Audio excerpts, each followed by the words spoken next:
వచ్చింది. ఒక్క మున్సిపాలిటీ అనుకుంటా, తిరుమలగిరి అనుకుంటా బీఆర్ఎస్ వాళ్ళు. ఇది మిగతా అన్ని దాదాపుగా ఈళ్ళే క్లీన్ స్వీప్. ఖమ్మం జిల్లాలో కొట్టేసింది బట్టి విక్రమార్క చేతిలో ఉన్నటువంటి. పొంగులేటిలో అంటే ఖమ్మం జిల్లా కొట్టాడు, క్లీన్ స్వీప్ కొట్టుకొచ్చాడు ఆయన.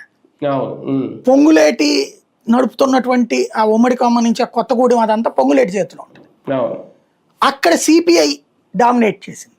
చివరికి సిపిఐతోకి మేయర్ పంచుకునే పరిస్థితి వచ్చింది. బట్ బెటర్ అక్కడ కూడా కాంగ్రెస్ పెర్ఫార్మెన్స్ ఖమ్మం నల్గొండలో అద్భుతంగా ఉంది.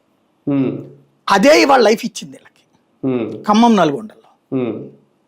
అదే సందర్భంలో బీఆర్ఎస్ కి భారీ లైఫ్ వచ్చింది. ఎందుకంటే ప్రతిపక్షంలో ఉన్న కాంగ్రెస్ 2020లో పోల్చుకుంటే ఇప్పుడు భారీ పెర్ఫార్మెన్స్ ప్రదర్శించింది.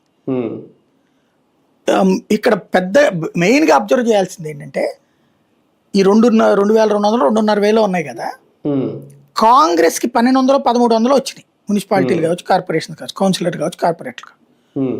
బీఆర్ఎస్ బీజేపీ ఇండిపెండెంట్లు కలిస్తే అంతే వచ్చినాయి దగ్గరగా. అంటే కాంగ్రెస్ కి ప్రత్యర్థులు అంత స్ట్రాంగ్ గా ఉన్నారు, విడిపోయి ఉన్నారు. అందువల్ల Congress okay benefit. But Congress వ్యతిరేకత కూడా అంత ఉందా?